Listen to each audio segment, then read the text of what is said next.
Hey, Bethel and Bethel affiliated people that are watching this. My name is Pastor Kyle. I'm here with Pastor Tad. And previously, you saw our testimony with Ryan. I wanted to do it again, but with Pastor Tad.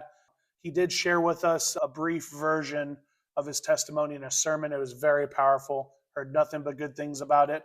So I wanted to dig in a little deeper and give us the idea to sit down and do this as well. So thanks for sitting down with me and taking the time. Yeah, absolutely. Thanks for the opportunity. Yeah. I think this is going to touch a lot of people. So, where do you want to start? I mean, do you want to start at the beginning, or is there like a better place to start? Like maybe let's start with how was your family life growing up? Was it like picturesque or was it rough? Just gonna go into So it's kind of a blend between the two. In a lot of instances, the family life was extremely, you know, Southern family value roots. it. Hmm. Always big family events. Christmas was always a big family function. Thanksgiving was a big family function. Easter was a big family function. Birthdays were big family functions.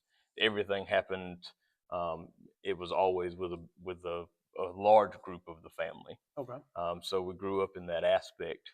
But then there were areas of my life that were extremely fragmented and broken. Okay. And so it was kind of a blend between the two. Okay. Did you feel like you were like invisible because there was too many, or like um, did they like set out spots for each and every one of you so you felt like you were seen? Or Yeah, so I tell people all the time, I was the first grandchild, and I was the first boy, mm, and so I was, despite what all of my family may believe, I was spoiled, but I did not always get told yes. okay, I did get told no, but yeah, very. I think that everybody in the family always felt very seen, very appreciated. Like they belonged mm, within our family. Throughout all the years. okay. So you'd say you had like an average Southern American raising Oh, then? absolutely. Yeah, very Okay. traditional Southern upbringing. Very old school. Like I said, my grandparents played a huge role in the person that I am today. Mm, Um, you know, with me being the first grandchild and the first boy, I spent a lot of time at their house. Every weekend that I was able to get there, I was. Summertime when I was out of school, I was at their house. mm, I was there all the time, and part of that, spending that time with them, was also absorbing the values and the traditions that they exemplified in their own lives. And so that had a very big impact on the way that I was raised. So I like to consider myself to be very traditional, Southern family value oriented in nature. gotcha. Okay. So yeah, where did your journey first start? When did you get saved? Yeah, so getting saved, I mean, it's easiest to start from the beginning, Okay. just because that's kind of where everybody's story has a start. Yes. And so for probably the first 25 years of my life, especially during my childhood years, it it it always felt like church was just it's like part of the air that we breathed. Mm, It wasn't a chore. It wasn't a checklist item. It was the life that we lived. yeah. I don't really remember a time, during those first 25 years of my life where church wasn't, a part of my life. Yeah. And so, some people remember cartoons or playing sports or even school, as their earliest memories. Yeah. But for me, it's church. Yeah. It's preaching, it's prayer, it's Sunday school, Yeah. homecomings, revivals, men's ministry days, church work days. I mean, you name it, it's always there in the back of my mind. And so those were the things that I was always involved in. Hmm. It was the sound. Growing up, I can remember as a child, hearing everybody singing their hymns and worshiping God and rejoicing God and even crying out to God in their times of need. And the old wooden pews that everybody talks about, hearing those creak and crunch as people stand up and sit down and stand up and sit down. Mhm. Those are the memories that are embedded in my mind Got it. as I think back. That's awesome. I have far more memories about things that happened in church than things that happened to me in school. Yeah. I played baseball and football growing up. Mhm. Um, I remember very little about both of my experience during both of those, Yeah. but it's because even when I was playing sports, church was still such a large part, Awesome. and so that kind of stuck with me throughout my entire life. Mhm. And so like I said, church wasn't just a building or a place that we went. Mhm. Church is where our life happened. Yeah. It's where our life unfolded. Mhm. Like I said, at least through the early years Yeah. of my life. Um, I always talk about my grandparents a lot because of the impact that they had on my life. Mhm. I'll always, for the remainder of my life, always talk about them a lot, just because I think that it's important to remember where you came from and who is responsible for making you the person that you are. Yeah. And so that is one of the ways that I try and honor them, is in talking about the people that they were and the impact that they had on me directly. Yeah. And so that's always something that I like to try and talk to. Mhm. What they gave me growing up, it wasn't just comfort. Yeah. It wasn't possessions. Mhm. It wasn't things. Some of my favorite things that I had at my grandparents' house, I can remember it being probably 8 or 9 years old. Mhm. Um, I obviously grew up with my grandparents, so like I said, very traditional Southern. So my grandparents always watched a lot of westerns, Yeah. and I watched a western with them one time, and it was one of the old western forts. And I was like, that would be so cool to have that to play Yeah. with my toys. It would be cool to have a fort. Yeah. Well, they don't exactly sell western forts at Walmart. Yeah. So me and my grandmother spent about the next 3 months every weekend sitting down at her table in her dining room and using a giant box of popsicle sticks and a hot glue gun, and we built a fort. Yeah. And that's what I played with. I played with that thing for years. Is that kind of where your ability and drive to build things with your hands came from? I think that has a lot to do with it. It was the fact that even at an early age, they always had me involved with whatever they were doing. Yeah. So there was never the mentality of, you're a kid, you can't do this, Mhm. run along. It was always, hey, here's what we're doing, here's how you're going to help. Yeah. Out in the garden, when it was time to get ready to plant, at 11 years old, and Mhm. all 60 pounds of me, I getting drug along behind a tiller, Yeah. Yeah. because I needed to learn how to run a tiller, Mhm. helping plant the garden, helping take care of the garden, helping pull weeds, helping harvest whenever the vegetables had grown. All of Wow. that was part of my upbringing. Mhm. And so I was just used to always working with my hands and doing things and figuring things out. How does it work? How can I make it work if it's not working the way that it should? Those were all things that they challenged me with at an early age. And so that's always been something that I've found a lot of joy in, is figuring out how to make something work. The challenge behind a thing, Mhm. for me, has always been, um, that's always been my focus, where my focus lies, more so than the reward of figuring that challenge out or getting past Yeah. that challenge. I've always been very challenge oriented. Yeah. Yeah.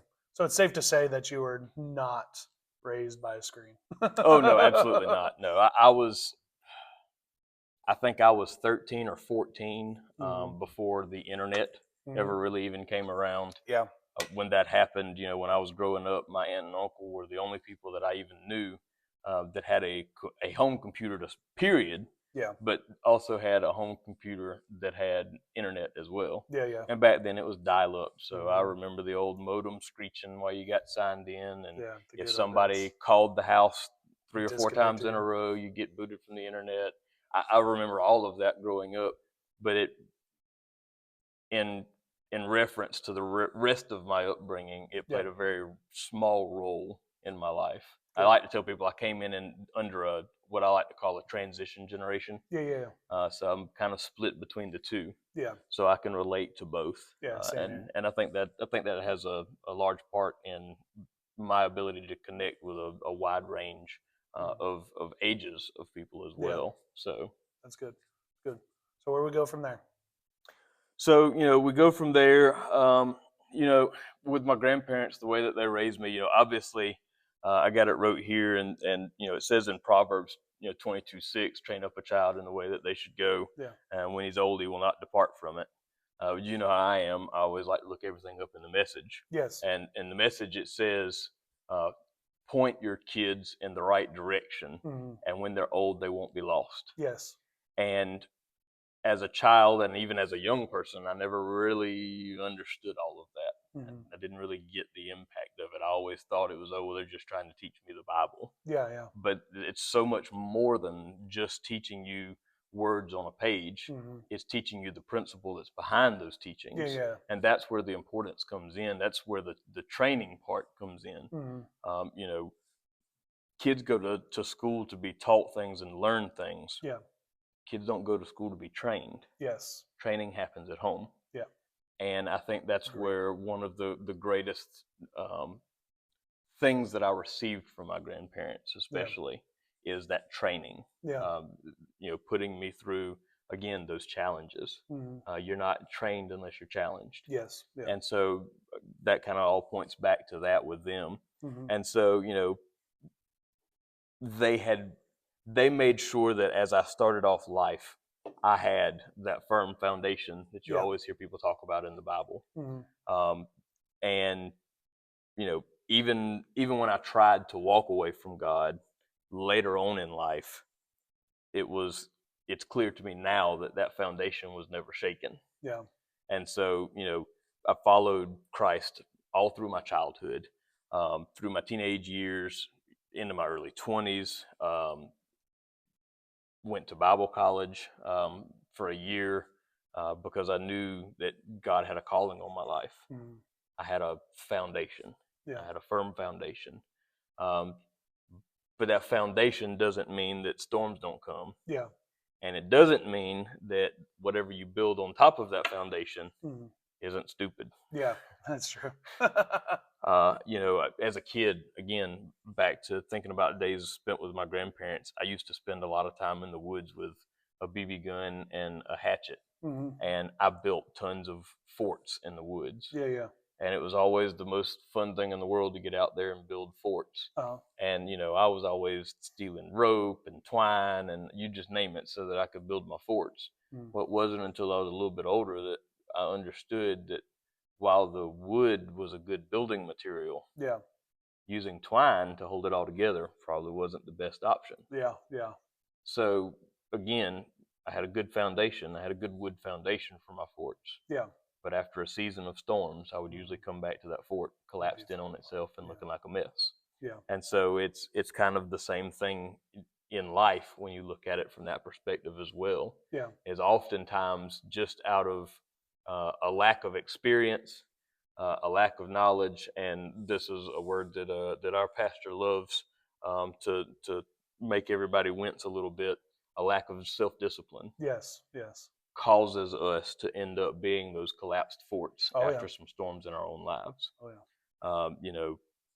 At 10, from 10 to somewhere around 11, on several different occasions, I was molested by a family member. Um, I like to kind of take a pause there when I say that because it's not something that a lot of people would expect to hear. No. From me especially. Yeah. And for a long time, it was something that I refused to say out loud. Yeah. Because there was a part of me that always thought if you don't say it, then maybe it didn't actually happen. Yeah. And so that was a way for me to shield myself from dealing with Mhm. not what had happened, but Mhm. with what it left Yeah. inside of me. Yeah. And so, the pain, the shame, feeling helpless, feeling worthless, feeling used, Yeah. all of that was just easier to keep buried inside, Yeah. or so I thought. Yes. And so, that was obviously a really big hurdle for me as a child. Meanwhile, before that and even after that, for some time, my biological father, he didn't play a significant role in my life. Mm-hmm. Not to say that I didn't know who he was, but we went to his house 5 or 6 times a year. Okay. Never phone calls to check on to see how we were doing. Mm-hmm. None of that kind of stuff. Just didn't have a good relationship with him at all. Yeah. He didn't show up to sporting events. He didn't show up to school programs. He didn't show up to church programs. He didn't. Mm-hmm. He didn't show up for those things. He didn't support us, Yeah. me or my sister. Yeah. And so then, when I was 12, just a year or two after going through, being sexually abused, he decided that he wanted to sign his rights away to me and my sister, Yeah. because that was easier and cheaper than Yeah. paying child support. Yeah. And so, as a child, I had to go through not only being, sexually abused by a family member, but now also being a son whose daddy didn't want him. Yeah. Um, That's tough. just the combination of those two things alone Yeah. wrecked me inside. And this was, how old were you when this happened? So I was between 10 and 11 10 and 11. Okay. when the sexual abuse happened, and then my father signed his rights away when I was 12. So this is right before high school too. Yeah, right before teenage years. I'm guessing the next part is you went down a destructive path at some point. Yeah, so I didn't go to public school. I was homeschooled, Okay. Which actually probably worked to my advantage to a degree. Yeah. To some degrees, not as much, because it allowed me to continue to kind of hide myself away. Yeah, yeah. But at the same time, it also allowed me to keep my focus on more positive areas. I was able to focus on my schoolwork. I was able to, at 14 years old, I started working with a church member. Yeah. His sister had her own landscaping business, and she paid me $5 an hour to rake while she was cutting the grass and running all the machinery. That was actually a decent wage. Oh, absolutely. Yeah. I mean, my first job, like, tax job, I made $5.15. So, mine in California was $6.75. California. Yep. And so, so it allowed me kind of a little bit of an outlet, so to speak. I was able to kind of focus in other areas. But again, it did me a disservice at the same time, because I was able to continue just ignoring what I had buried. Yeah. And I think part of the reason that I kept it buried so long is because I didn't know what to call it. Mm-hmm. I didn't have the dictionary in me to know what is this that I'm feeling with. Mm-hmm. And realistically, what it all boils down to is it was anger. Yeah. It had planted a root of anger deep down inside of me. Yeah. And it wasn't necessarily an explosive anger. Mm-hmm.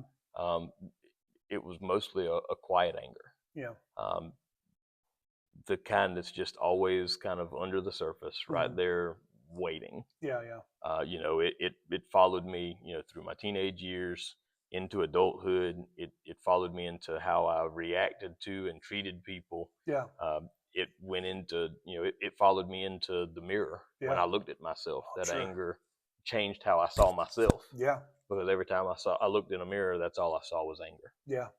And so, it was difficult to deal with, like I said, even as a teenager. You said earlier at 10, 11, 12 years old, with all that happening right before high school, how difficult that must have been. And I mean, even through 18, I was still dealing with stuff that had happened to me at 10 years old. I'm sure. And Psalms 34:18 says that the Lord is near to the brokenhearted and saves the crushed in spirit.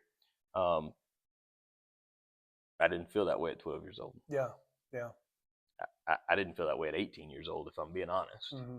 I didn't feel that way at 20 or 21 or 22. Yeah. I've still never fully grasped or understood the idea of, if God's close to me, how could this happen? Yeah. Why do I still feel this way? Yeah. The typical questions that a broken person always has. Oh yeah. Oh, yeah. I had those and held on to those for a long time. But then looking back over my life, it's only now that I'm older that I can realize and see that God was closer to me in that season than I realized back then. Yeah. Like I said, I was born and raised in church. Yeah. So I had been taught the Bible my entire life. Mhm. I knew the stories in the Bible. Yeah. You know, I first time I ever got up in front of a church and gave a mini sermonette, I think I was 12, 11 or 12 years old. I mean, I was Wow. very young. Yeah, that's young. You know, my grandfather had me praying in front of a congregation at a That's very good, early though. age. So talking in front of a crowd has never been something that's been nerve-wracking for Yeah, me. yeah. And so, but I understood the stories of the Bible. I understood what it said.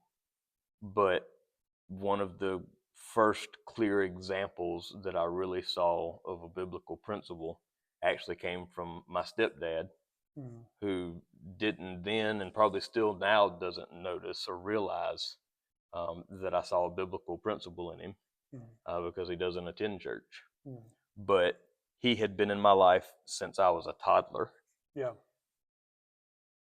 went through years of me being the stepchild, Mhm. watched my biological father decide that he wanted to walk out, Yeah. watched me be broken, Mhm. knew that that came with baggage that a normal kid wouldn't have. Mhm. But instead of walking away from something complicated and somebody that someone had broken and someone had abandoned, Mhm. he decided, well, I'm going to step in and adopt him. Mhm. Did they did your stepdad know anything that happened to you? Your parents actually know? When did we can get to this probably later if just tell me if this is later on, but Right. when did they find out? 3 years ago, when I stood right there in that. Wow. Wow. Okay. Carry on. I didn't realize that. That's crazy. And so I'm 39 now.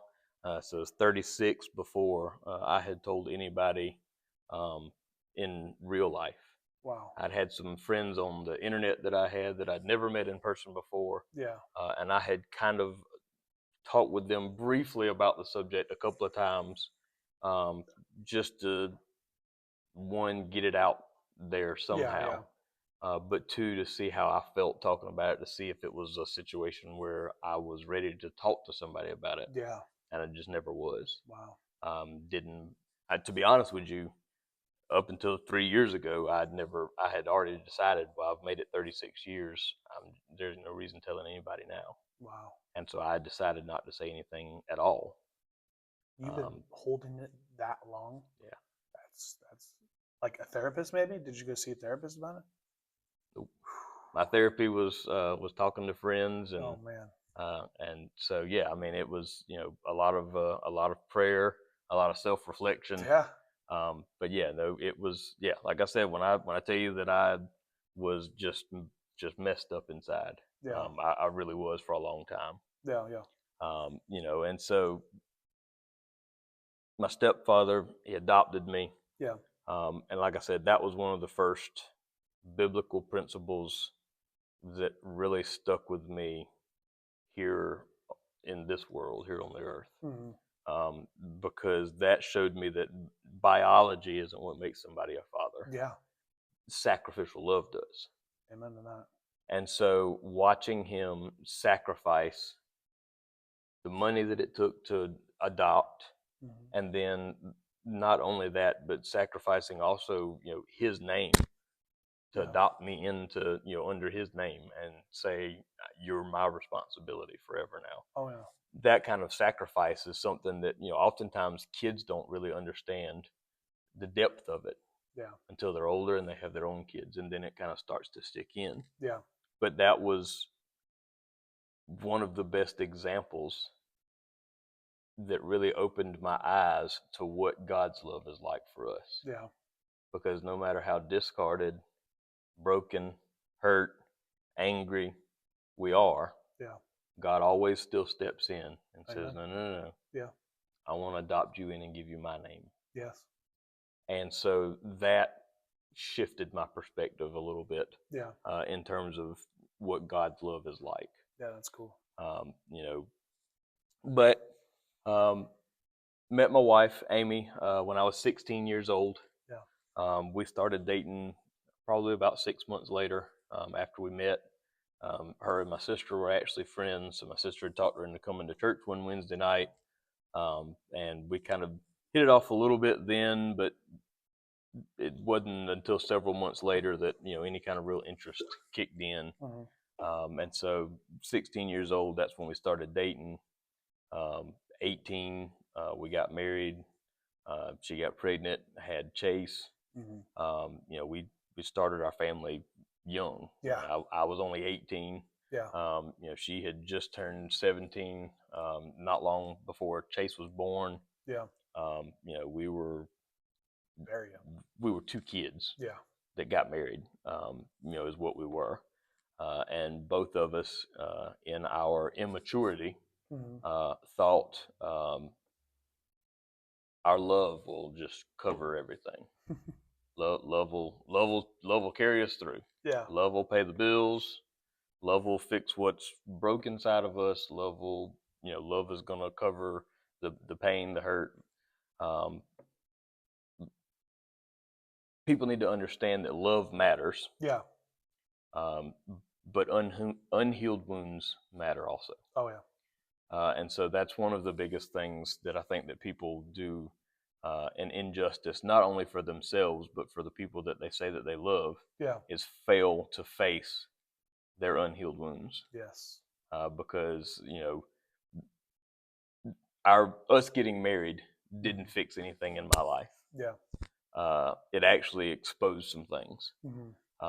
Because pain that you don't deal with, it doesn't disappear. Yeah. Yeah. It eventually leaks out.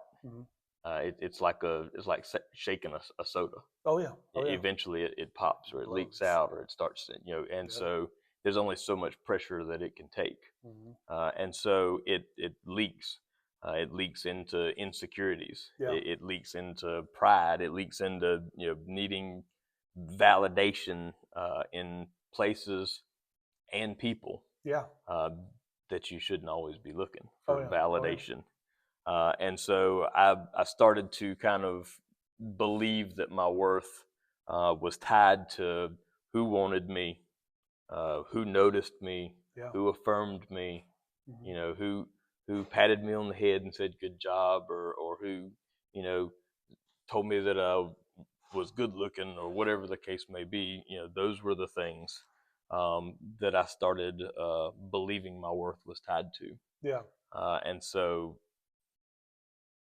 that drove a lot of actions and decisions in my life that I shouldn't have taken. Yeah. And it wasn't until much later in life, because I didn't realize it at the time, but what it all really boils down to is that I was empty inside. Yeah. Yeah. And I was trying to fill a void, and I didn't know what to fill it with. Yeah. So I was filling it with other people's love or affection or physical attraction or whatever I could get. I was just trying. It's like when you see in the movies, and somebody gets a really bad cut, and they're just trying to shove whatever they can over it to stop the bleeding. That's what I was trying to do in that moment. Yeah. I had such a huge hole inside of me. I was just trying to clog it with something, and it didn't matter what it was.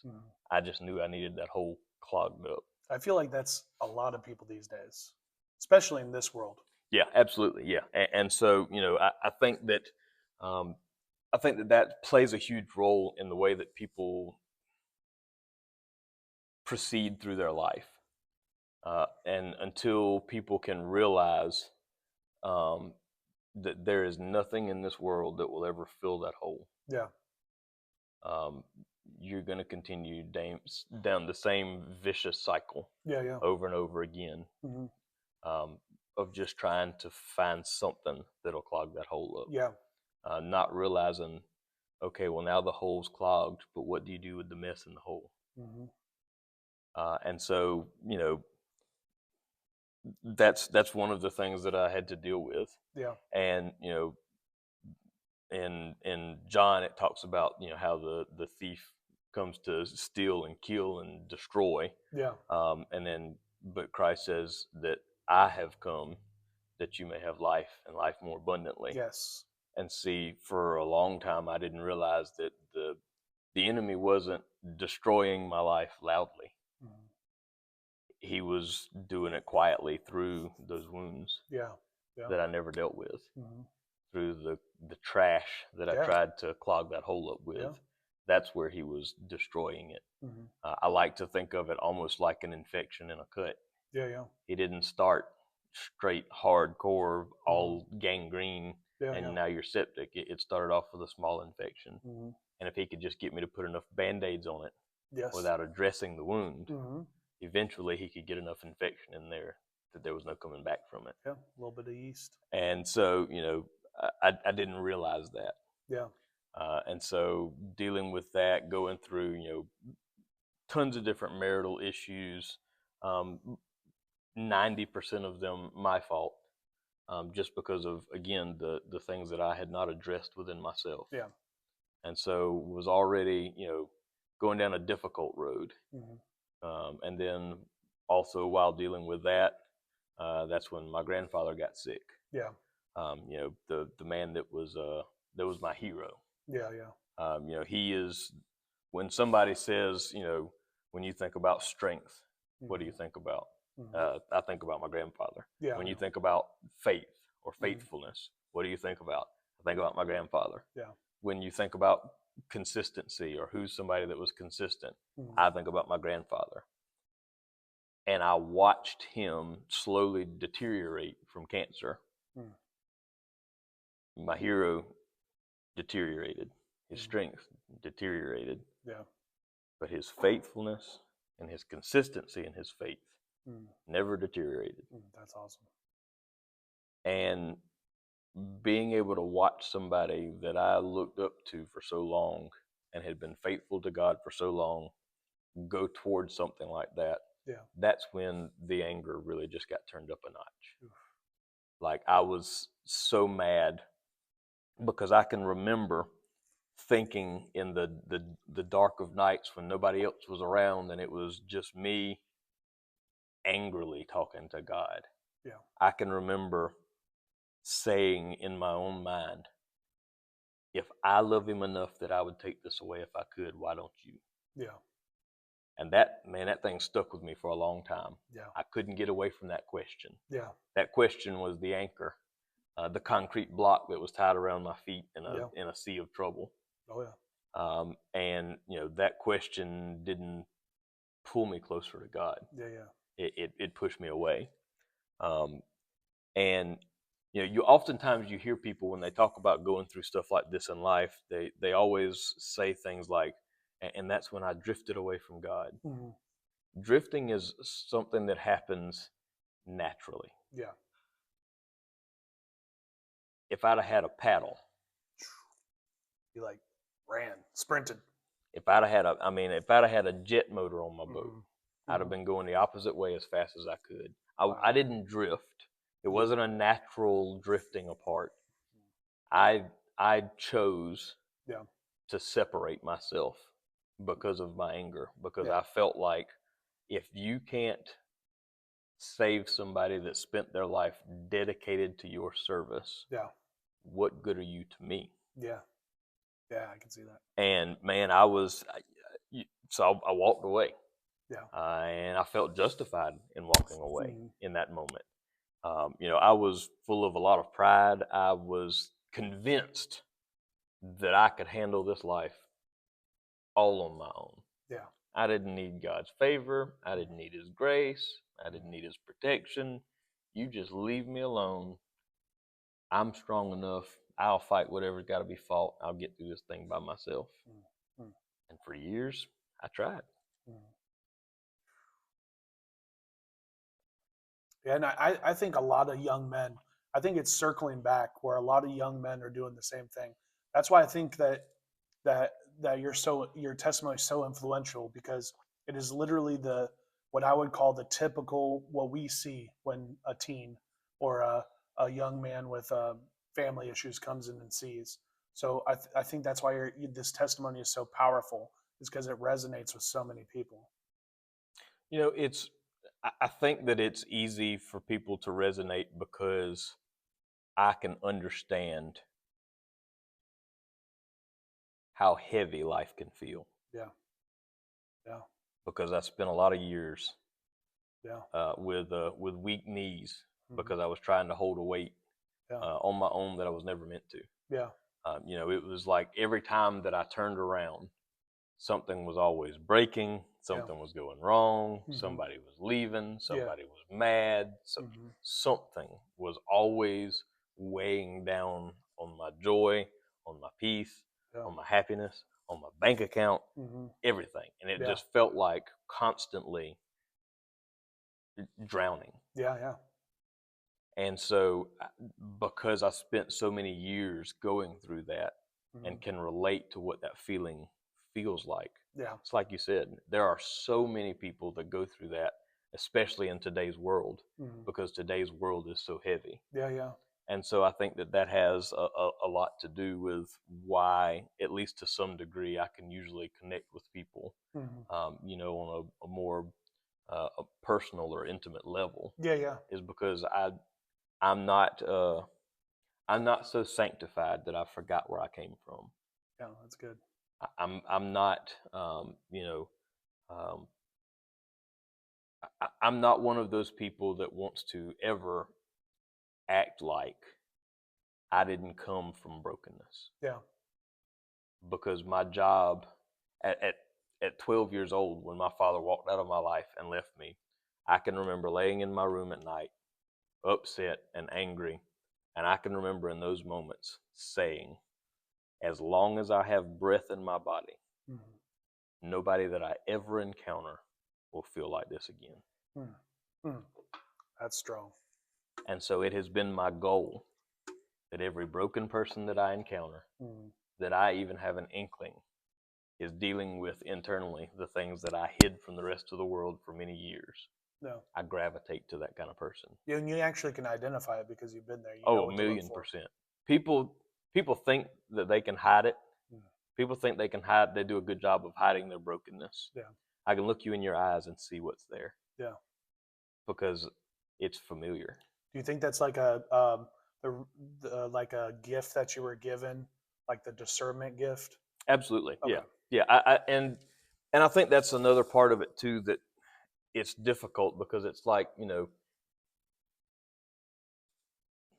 especially in the anti-Christian world, you oftentimes hear people talk about, well, if God loved his people, why would he let them go through that stuff? If I hadn't gone through what I went through as a child, I wouldn't know how to help anybody else. Yeah. But you can only really preach what you've experienced. So. And if at birth, when I was born and my grandparents started me in church, if he had sheltered me from ever experiencing how dark this world can be, what good would I be to the people that are lost in the darkness? Yeah. No. I need to be able to connect with them. The same way that he descended from heaven to walk amongst humanity so that he could connect fully with humanity. Yeah. He expects no more from us Yes. than he expected from himself. And people fail to realize that. Yeah. And so I think that, very much so, I think that a lot of what I went through in life was to prepare me and put me in a position where, when I encounter broken people, I have the ability to reach them some way. Yeah. I'd say you're doing a good job at it. I know when I came to the church, when I first met you, it was natural. You know, it was easy to open up to you and talk to you. So I get that. And from an outsider looking in, it might not hold a lot of weight, but thank you for that. Yeah. And I'm sure, and I've seen you help and change a bunch of people in this church. And I think you're doing great work. Yeah, I appreciate that for sure. It's, you know, I would like to, I'd like to take the honor for doing that stuff, but it's God, because I went to a place that I couldn't get back from. Yeah.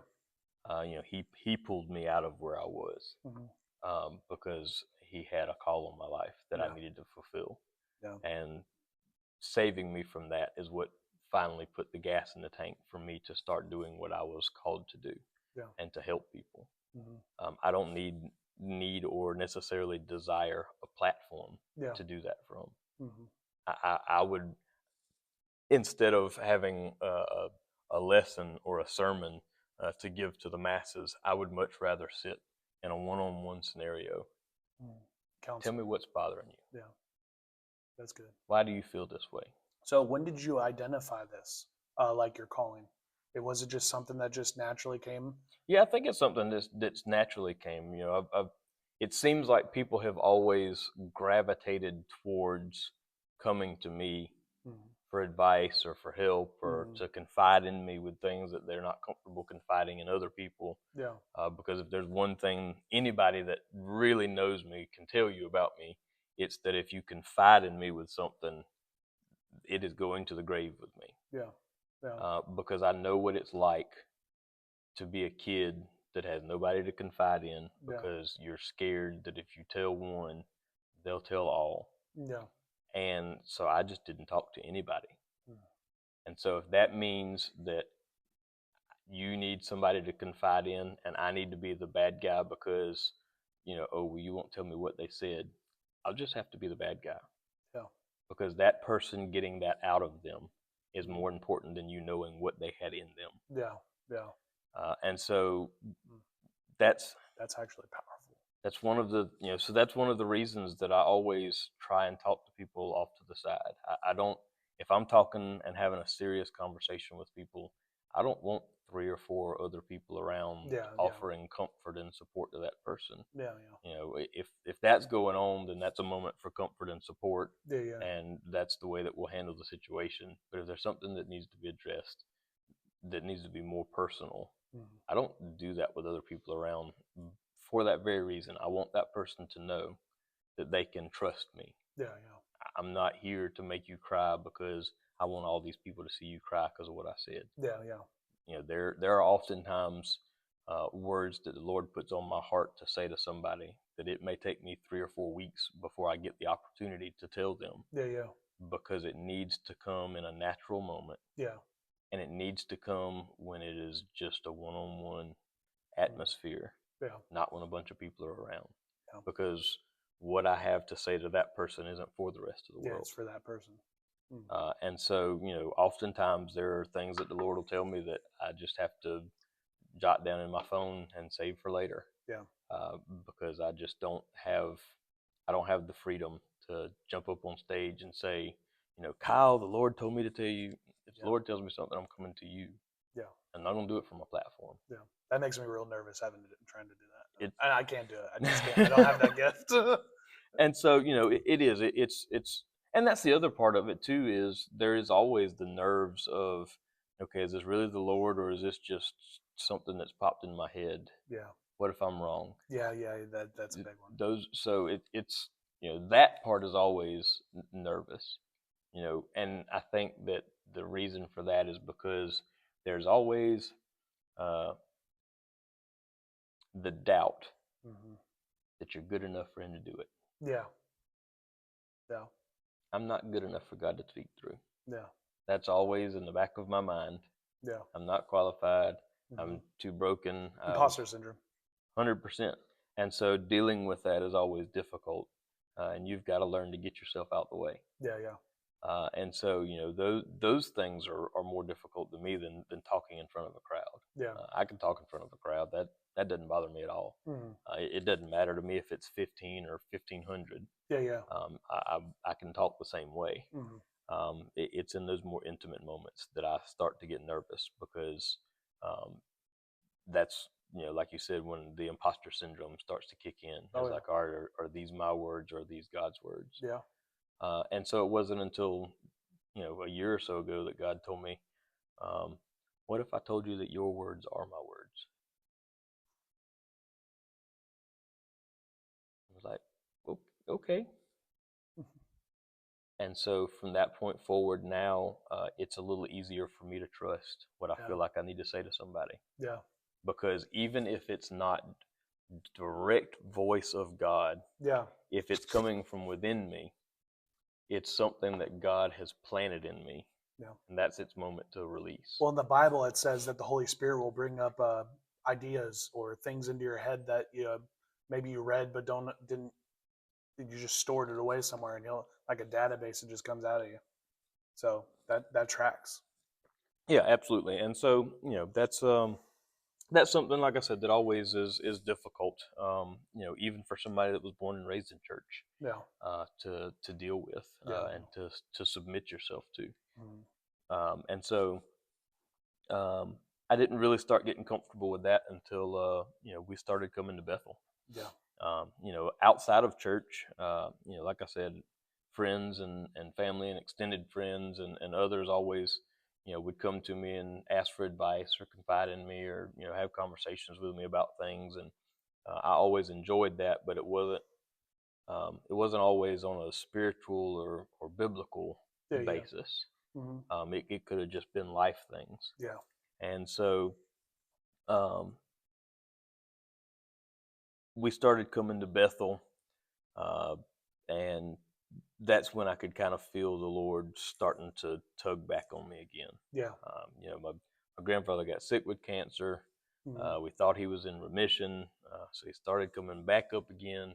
And then, kind of out of nowhere, he got sick. Ended up back in the hospital. They ran the PET scan and realized not only was the cancer back, but it was back much more aggressively. So back through chemo and radiation again.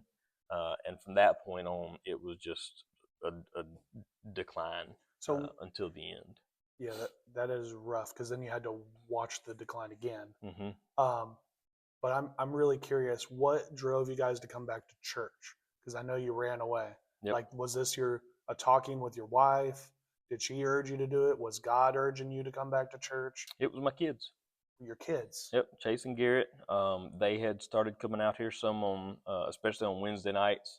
Mm. Mr. Kenny was the youth director then, and they were enjoying coming with some friends they had made, and Yeah. so they had, hey, we want to go to church on Sunday morning, and Mm. so we were like, all right, well, if y'all want to go to church, we're not going to say no.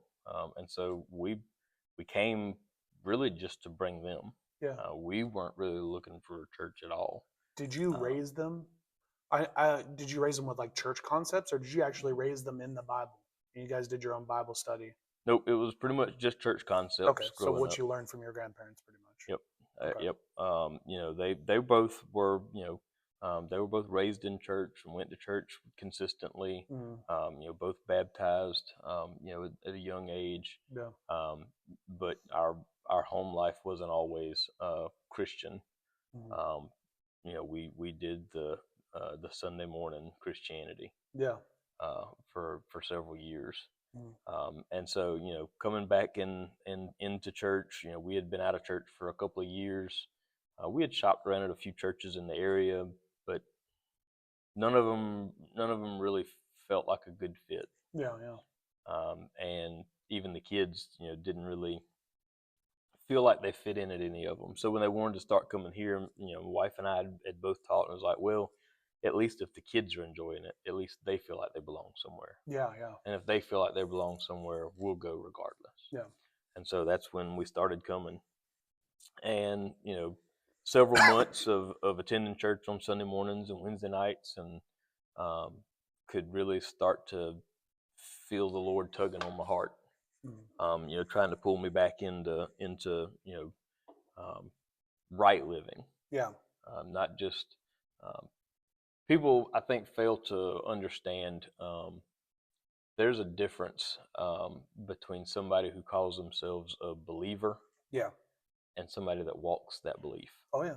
Well, I mean, technically, you can say the devil is a believer, but he doesn't apply any of it to his life. And so, that was my life for a long time. Yeah. Yeah. If you wanted to have a conversation with me about the Bible, Yeah. I could toe to toe whatever you wanted to talk about. I was ready for it. Yeah. I could build a 3-point sermon, the whole 9 yards. I could do it all. Mm-hmm. But at the end of the day, uh, I wasn't applying that scripture to my life. Yeah. Yeah. And so that's where I think my life really started kind of going off the rails. Mm-hmm. And so, coming back into church, getting back involved, feeling that pull from God. It's like, I know you walked away, but I'm still here. Yeah. Still calling you to do what I've been calling you to do. When are you gonna stop? Mm-hmm. And so I got really uncomfortable. And I did what I had gotten really, really good at over the last several years, which was lacing up my shoes and running away. Mm. So I took off running. We missed out on, I think, 2 or 3 Sundays and 2 Wednesdays, somewhere along in those lines. Yeah. And we were actually at Roy Warner Park right in Wagner one Sunday afternoon for a birthday party. I was actually out in my truck. I didn't even care to be. I don't even remember what birthday party it was, but I wasn't having a good time. I'd actually gone back out to the truck, I think to get some medicine. I think I had a headache, but went back out to the truck. And while I was in the truck, my phone went off. And it was a text message, and I had a text message from Pastor Brandon. Nothing, nothing in depth, nothing dramatic. It was just a simple, "Hey man, we miss y'all. Hope everything is going all right, and I hope to see y'all again soon." Yeah. Really simple. Yeah. Yeah. But that shook something loose. Wow. Because for me, and again, this is why it's so important when you are talking to people, to understand and think about the things that you're saying them as you say them. Yeah. Because something that seems simple and just, yeah, that's thoughtful. Yeah. Yeah. That's something that shook something loose in me that had bound me up for a long time. Yeah. Because for the first time in a long time, um, I didn't feel like a project. Yeah. I didn't feel like a restoration project. Yeah. Where it's like, all right, let me go back out here to the shed and beat on the old truck a little more and see if maybe I can't get it running right today. Yeah. I felt like in that moment that even in the brokenness, he still cared. Yeah. He still saw me as a person. He didn't think any less of me because I was broken. He didn't think any less of me because I had run away. Yeah. It was just a simple, "Hey man, we miss you." Yeah. And so that kind of changed a lot of things in my mind, and started to rewire me a little bit mentally. Yeah. And so obviously we started coming back to Bethel again, and over the next several weeks and months, even, God was really working on me, Yeah. and He was working on me in ways that I wasn't even prepared for Him to work on me in. Yeah. We had a revival service here with Pastor Phyllis Underwood, and she got a hold of me in the altar, and just a few different altar services. Yeah. And I can remember, being in the altar one Sunday morning. I was right there, Yeah. and I can remember just crying out to God, completely just unraveled. Yeah. I mean, and I was done in that moment. I mean, I was crying, I was pouring sweat. I can remember hearing Pastor Brandon. He was praying for me, and I can remember hearing him talking after he got done praying for me. He's like, he's just soaked in sweat, and I was. Wow. My whole back was just soaked in sweat. Wow. It was like a refiner's fire Yeah. was just bubbling those impurities that I had buried for so long up out of me, Wow.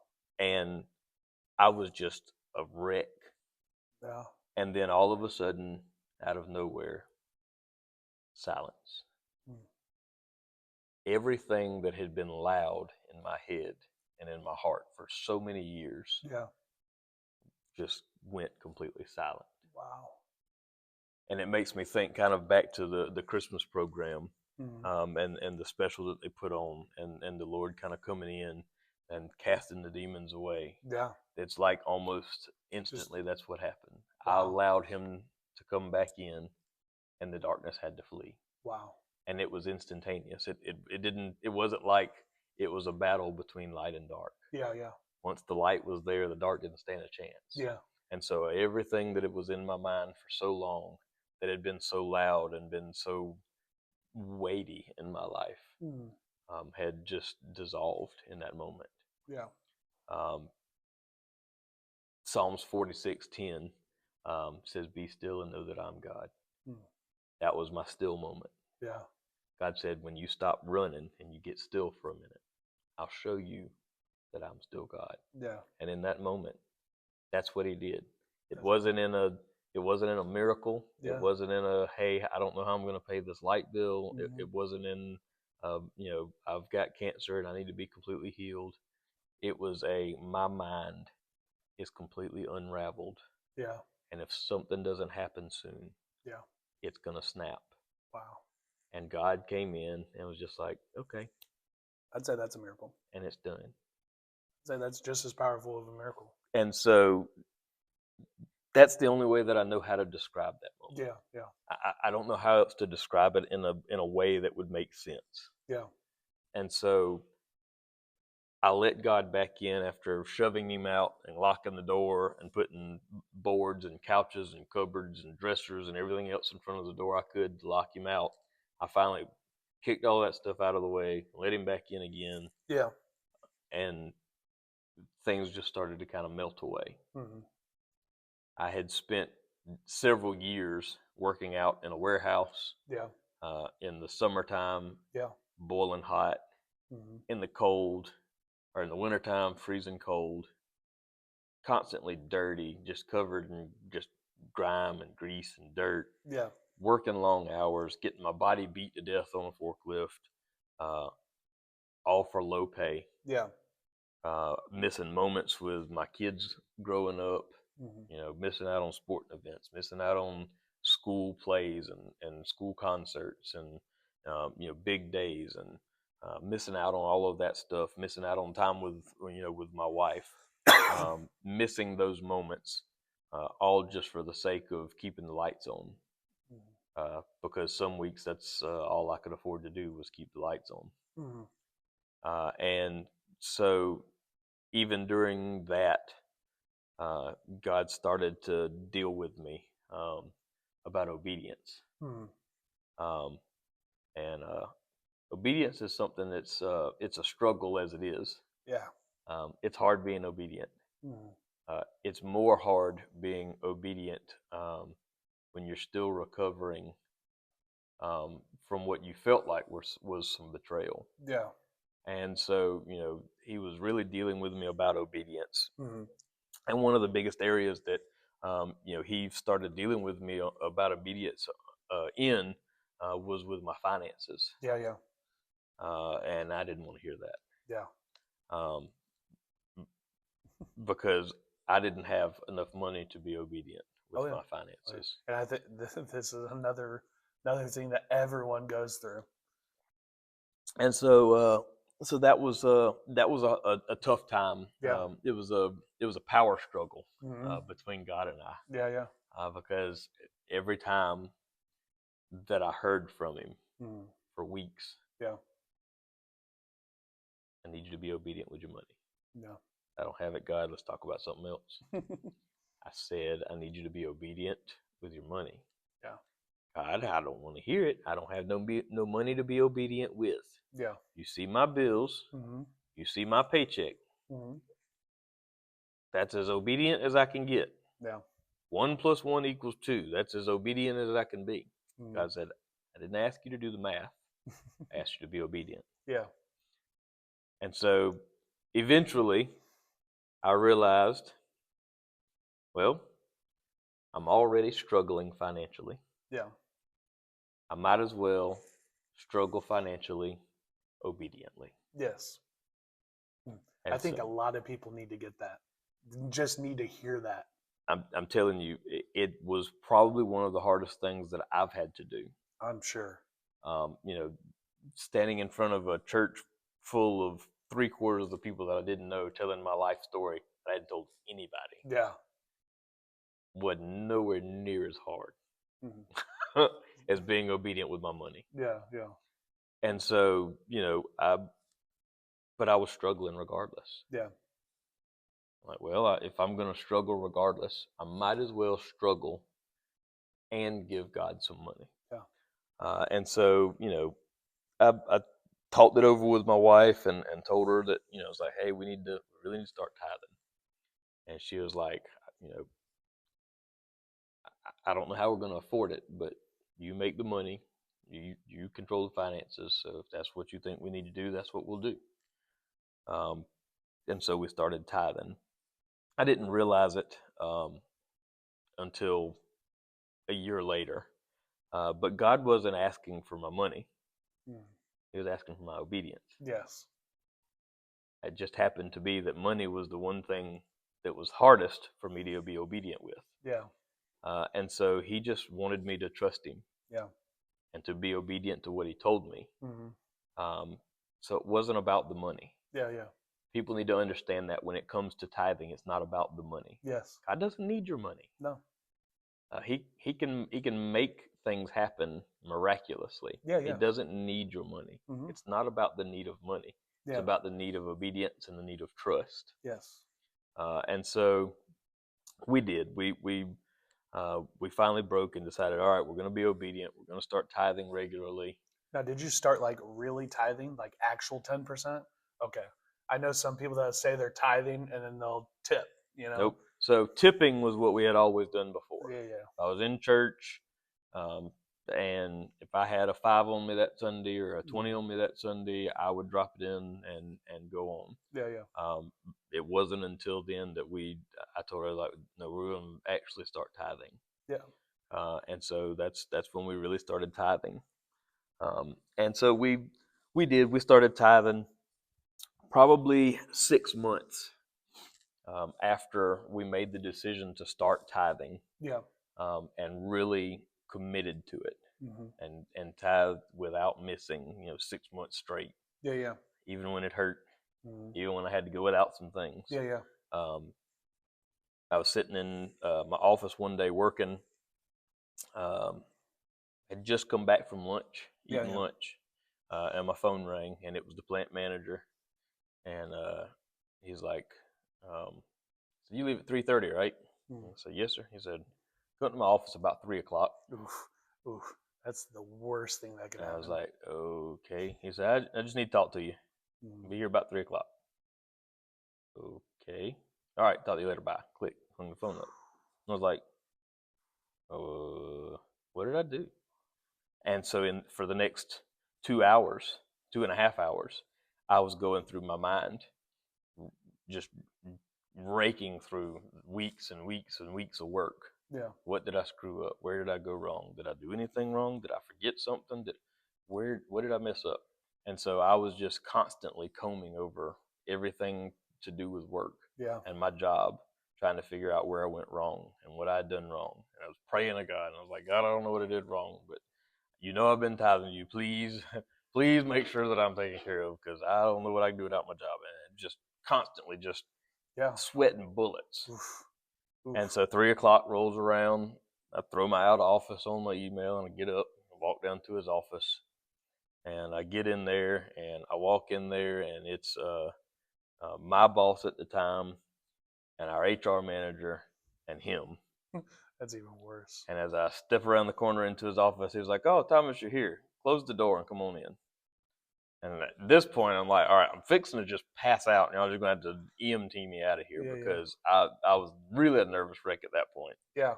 And so I sit down, and he said, you know what you're in here to talk to me about today? Kind of nervously, no, not really. So I've been trying to figure that out for the last 2.5 hours. And he chuckled, and he had a big old smile on his face. And he said, no, he said, Diamond, the company has really exploded over the last several years. It's really grown. Yeah.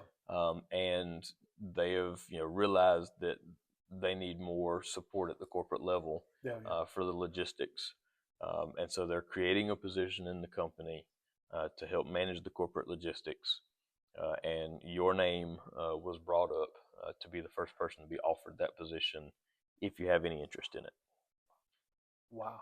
And so we kind of talked about things a little bit, talked about, what my responsibilities would be, what my role would be, things like that. So we had that conversation.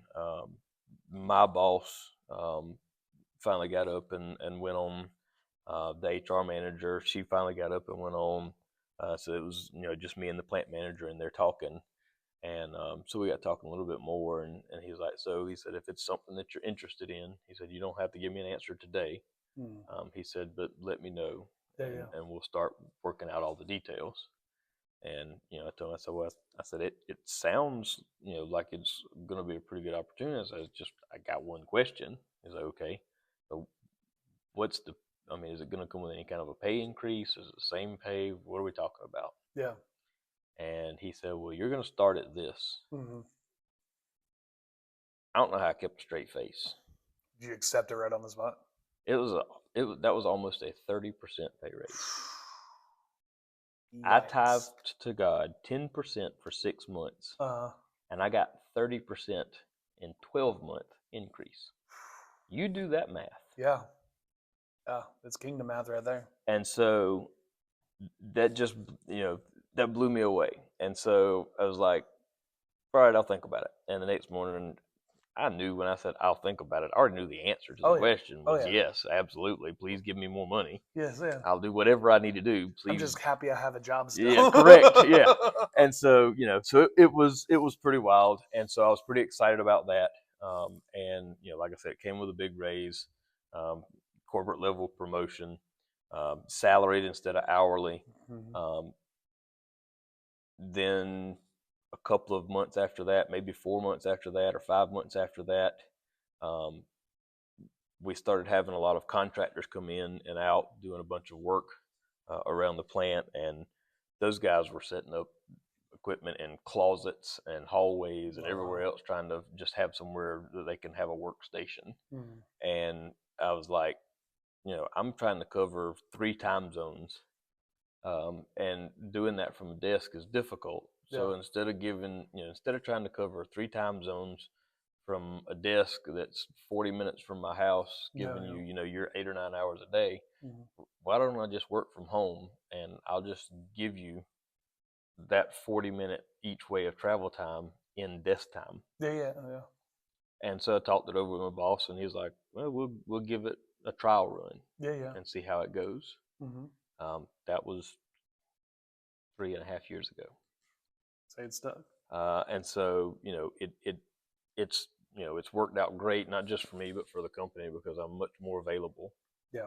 Because it allows me to more flexibility with my hours. Whereas before I was tied to, I can only work when I'm at this desk. Yeah. Well, now I can work anytime that I have access to my computer, which is a laptop, and I can take it anywhere, really. Mm-hmm. And so it worked out well for me and for the company. I stopped missing out on everything with my kids. I don't miss anything anymore. Yeah. And so,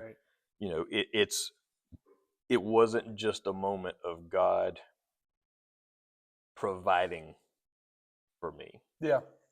It was also a moment of Him restoring. Yeah. Because I lost so many years with my kids. Yeah. With my family. I lost so much time with them, trying to keep the lights on. Yeah. That He was like, not only am I going to give you the money that you need to make sure that you can take care of your family, but I'm also going to give you your time, some of your time back that you've lost. That's awesome. And so that gave me the opportunity to really be able to start spending some time with my kids. Yeah. Then we ended up with Haley and JoJo, and then adoption comes into the picture with that. Yeah. And again, it's all right, God. I know you gave me a 30% raise 3 years ago, but I don't know if you've priced lawyers lately. But financially, I can't make this work. Yeah. I don't have enough credit cards, and you hadn't blessed me with that 850 credit score just yet. I can't get any more to pay for it. So I don't know what we're going to do. So stressing out over how we're going to make that happen. Yeah. And so, I had already almost completely maxed out one credit card, was getting ready to start on the second one. But the second one, the reason we put it on the first one was because it was still in that 0% APR period. So I didn't have to pay any interest on it. Yeah. The second card I was going to have to start using did not have 0% interest. Yeah. So I was trying to say, okay, what can I move around so that I don't have to start using this yet? Yeah. And so I was literally sitting at my desk with a pen and a piece of paper, figuring bills out, money out. How much can I pay towards this? How much do I have to pay towards that? Yeah. here's what I'm going to have to pay towards this card every month to make sure it's paid off before the 0% interest runs out. Yeah. I'm doing all of that math and figuring all that out, and my phone rings. And it was somebody that I barely even knew on a personal level at the time. Wow. I only met them face to face in person twice. Okay. Once over lunch, and the other was for 20 minutes. I mean, I literally spent less than 2 hours face to face with this person in my life. They're not even Christian. Yeah. They don't they are religious, but they're not Christian. They're Gotcha. from a different country, and so they practice a different religion from Christianity. So Yeah. not even Christian. But they called me and they said, "Hey, I don't know why, but the big man upstairs told me that I need to help you out. Wow. So I got it coming, expedited mail. You'll be getting something in the mail 2 or 3 days." Yeah. So I was like, "Okay, I appreciate it." We talked for a few minutes and hung the phone up. I was like, "Okay." I said, "But by sending me like $500 or $1,000," I said, "That'll help." I said, "That'll get this balance down, and I can." So that started really recalculating things. Well, if they send me 500, here's what I'm going to do. If they send me 1,000, here's what I'm going to do. Yeah. Here 2 days later, knock on the door.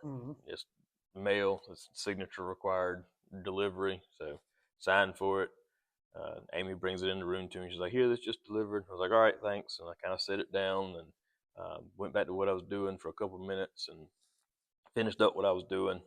Pulled the little tab on the envelope and reached in and pulled it out. It was a check. Yeah. Okay, it was a check.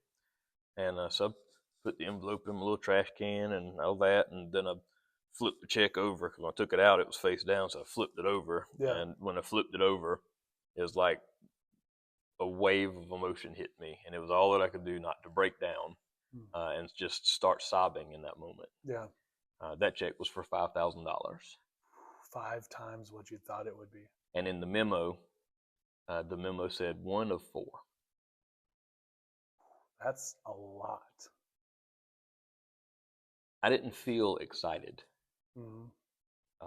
That wasn't a moment of excitement and joy and overcoming. That wasn't the kind of moment that was. Yeah. For me. Yeah. For me, that was I felt humbled. Yeah. Yeah. Because God, here I am. I told you, 2 years ago, I was going to trust you.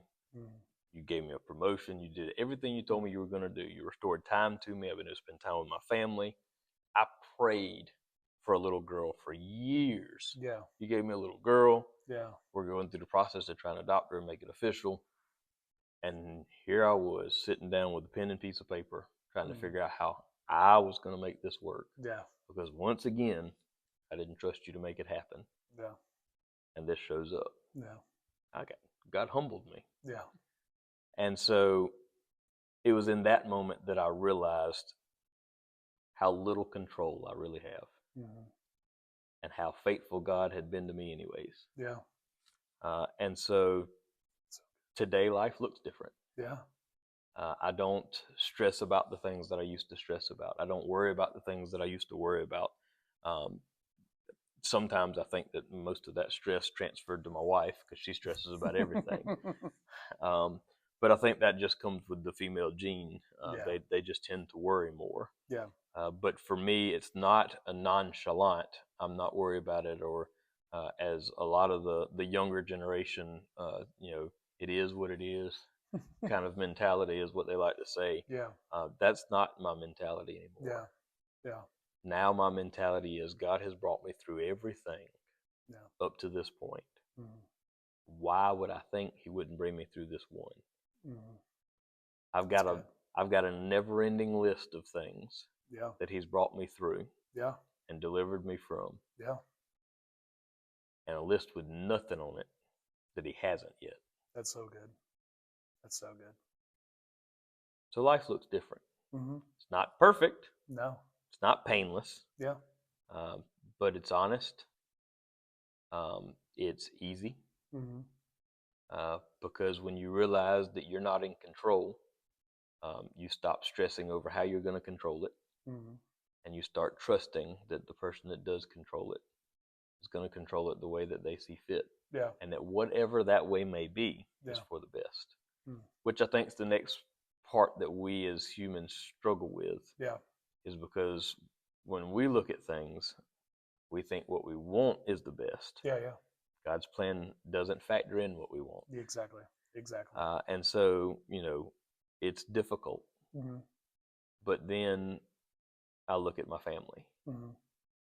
My wife, my kids, the life not only that we have built, but the life that we continue to build. Yeah. And I don't see trophies or rewards. Mm-hmm. I see reminders. Yeah.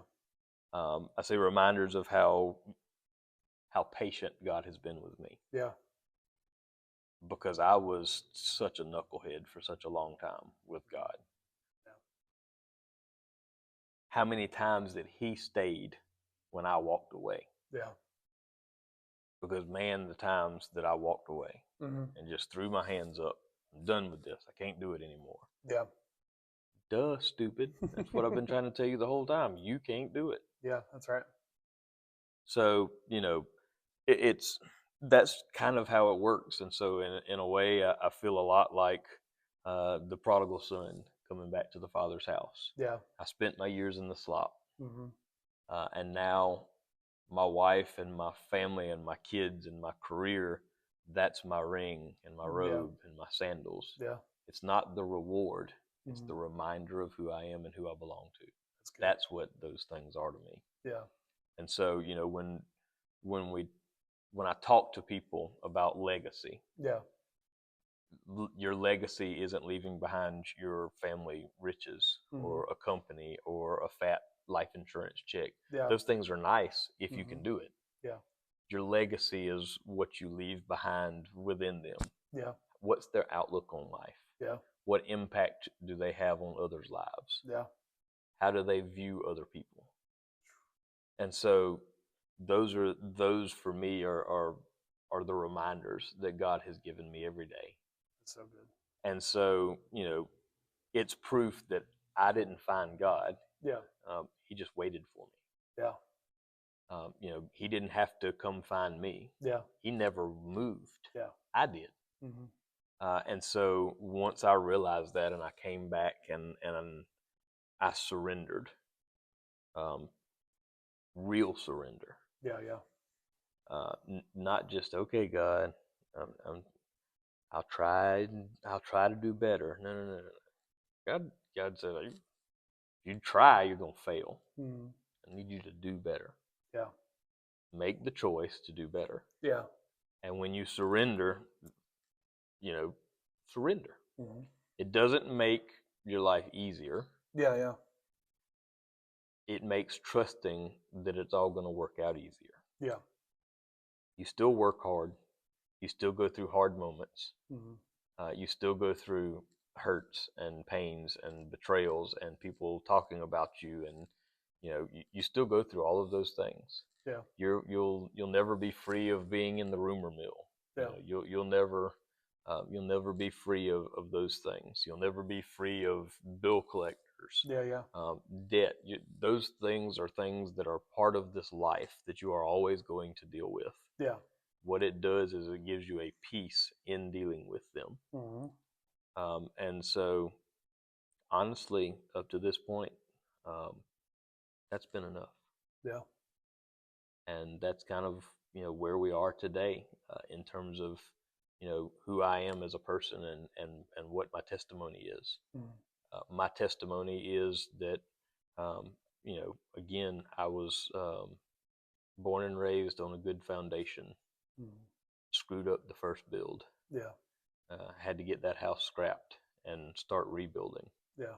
And now God's like, all right, you finally listened to my blueprints. Yeah.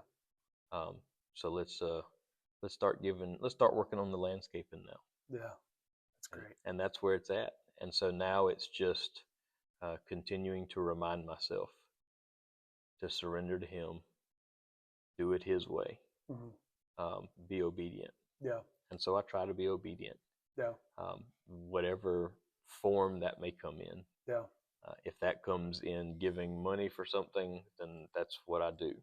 Yeah. If it comes to, hey, this this needs to be done and nobody else is able to do it, Yeah. I make sure that it gets done. Yeah. If it's working in the background to make sure something gets done, that's the obedience that I try and act out.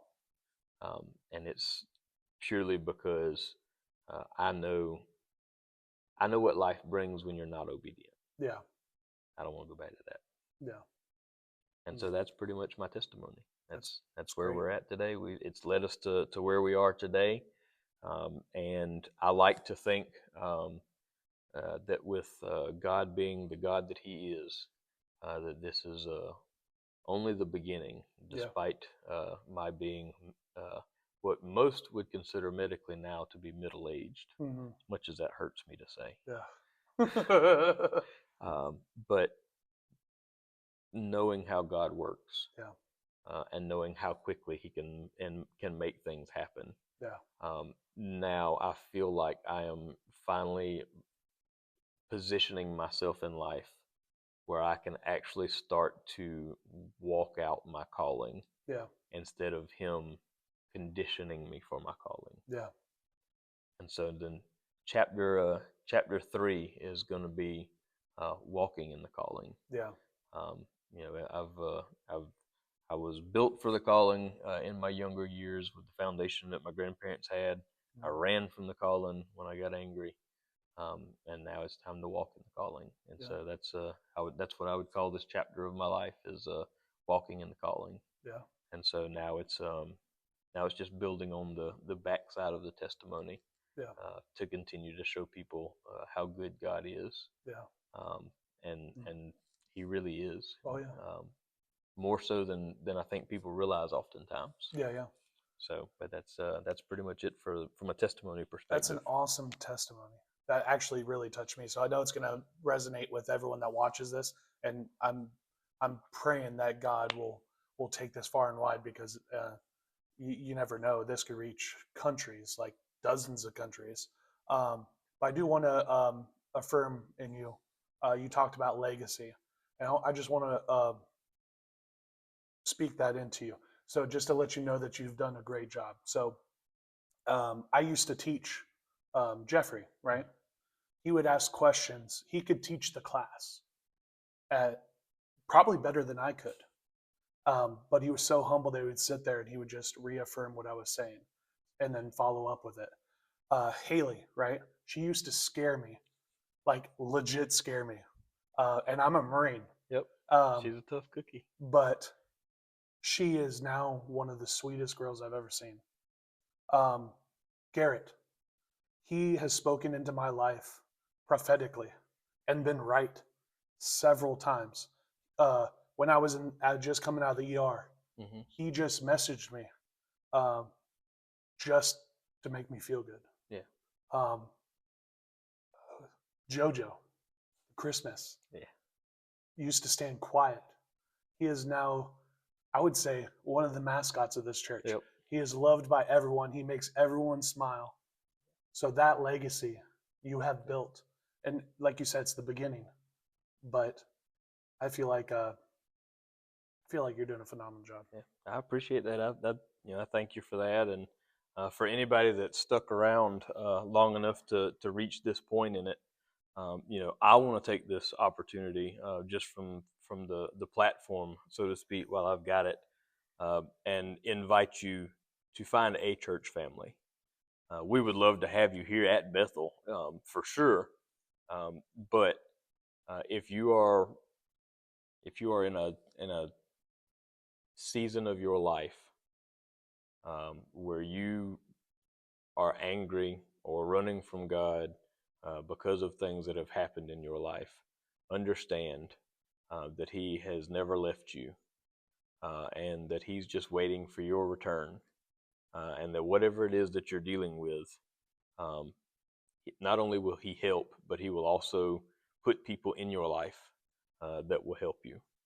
And here at Bethel, we always tell everybody uh, we're a dysfunctional family, but we are a family.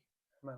We've got people from every walk of life here, every background that you can think of here, and that is understanding, that God has a plan and a purpose for all of our lives, and that uh, as long as you still have breath in your body, you're never too far gone for Yes. God to do something in your life. And so I just want to take that opportunity while I have it to just invite you to find a church to involve yourself in, not just a pew to sit in and check off the church box, but somewhere to really get involved in. Find a ministry that you can devote some time to. Help the teams out that are there. It's a heavy workload to have um, a set of responsibilities every single week in and out, and have to fulfill those responsibilities and um, try and be part of the service Mm. and minister during the service all at the same time. The church is a body.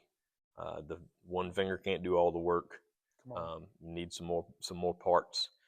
So we need help. And if you know how good God is and He saved you, make sure other people know. If you don't know how good God is and He hasn't saved you yet, come on over and let us help you. Amen. Well, I guess we'll leave it on there. I know you have a hard cutoff here. So thanks for watching, everyone. And you all have a great rest of your day.